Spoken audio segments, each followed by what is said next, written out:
అందరికీ నమస్కారం అండి. హాయ్, బాగున్నారా? నేనైతే బాగున్నాను, చాలా బాగున్నాను. ఈరోజు శ్రీమయి హోమ్ ఫుడ్స్లో మొక్కజొన్న పొత్తులు. మా డాడీ ఊరికి వెళ్ళిన ప్రతిసారి ఈ మొక్కజొన్నలు తీసుకొని వస్తాడండి. ఈ మొక్కజొన్నలు అంటే నాకు చాలా ఇష్టం.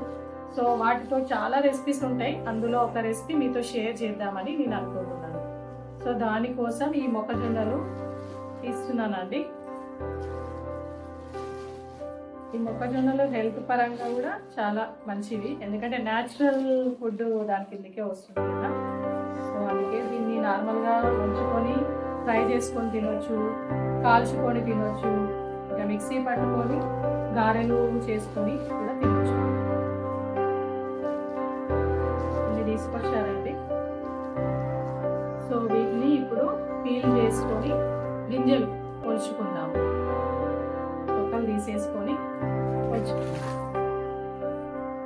వీటిని మొత్తం తొక్క ఒలుచుకుంటున్నానండి. ఇవి నార్మల్గా వర్షాకాలంలో ఎక్కువ దొరుకుతాయి, కానీ ఇప్పుడైతే చాలా దొరుకుతున్నాయండి. ఇది వర్షాకాలంలో, ఎండాకాలం అయినా కానీ ఇప్పుడు చాలా దొరుకుతున్నాయి. ఒకప్పుడైతే ఓన్లీ వర్షాకాలంలోనే మనకు దొరికేది.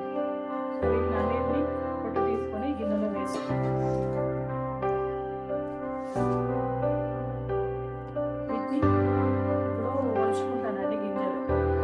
చాలా లేతగా ఉన్నాయి, కానీ అయినా సరే మంచిగా ఒలుచుకొని వీటిని దోశలు కూడా వేసుకోవచ్చు అండి నార్మల్గా.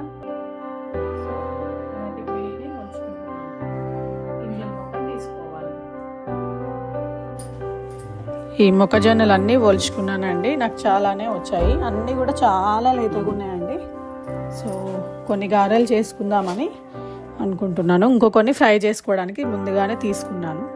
సో వాటిలో పచ్చిమిర్చి, ఇంకా జీలకర్ర, ఎల్లిపాయలు 3 వేసుకొని మెత్తని పేస్ట్ లాగా మిక్సీ పట్టుకున్నానండి. ఈ ఎల్లిపాయలు వేయడం వల్ల మంచి ఫ్లేవర్ వస్తుంది. తర్వాత ముందుగానే ఏం వేయకుండా వట్టిది కూడా పట్టి పెట్టుకున్నాను. దానిలో షుగర్ వేసుకొని స్వీట్ చేద్దామని. తర్వాత కరివేపాకు కొన్ని రెమ్మలు తీసుకున్నాను, ఇంకా కొత్తిమీర కూడా తీసుకున్నాను. వాటిని కడిగి కట్ చేసుకొని పెట్టుకున్నాను.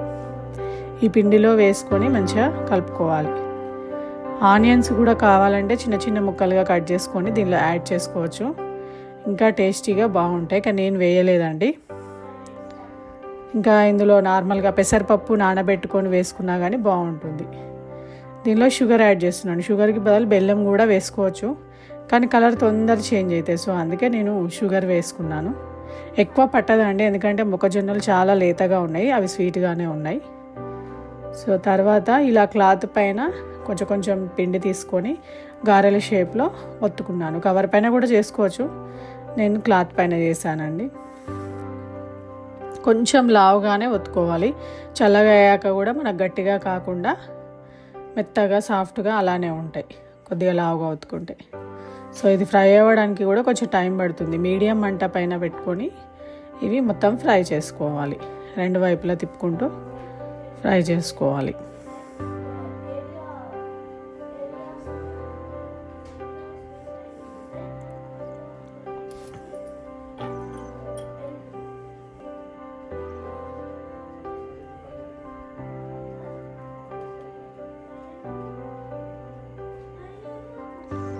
సో ఇవి మంచిగా ఫ్రై అయిపోయినాయండి. సిమ్లో పెట్టుకొని వేయించుకుంటేనే మంచిగా వేగుతాయి, లోపల కూడా పిండి మంచిగా ఉడుతుంది. మంచిగా ఫ్రై అయిపోయినాయండి. ఇవి ఒక గిన్నెలోకి తీసుకుంటున్నాను.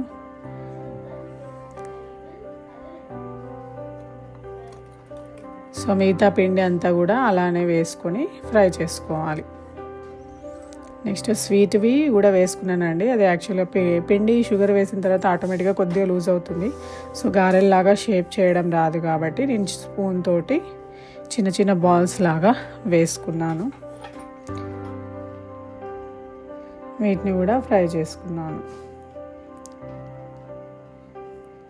ఎంతో టేస్టీగా కారం గారెలు రెడీ అయ్యాయండి. స్వీట్ గారెలు కూడా రెడీ అయ్యాయి. సో ఇప్పుడు మా బాబుకి ఇచ్చానండి, వాడు తింటున్నాడు. సో బాగుందని చెప్పాడు. ఎంతో రుచికరమైన మొక్కజొన్న గారెలు రెడీ అయ్యాయండి. For more videos, please subscribe my channel. Thank you.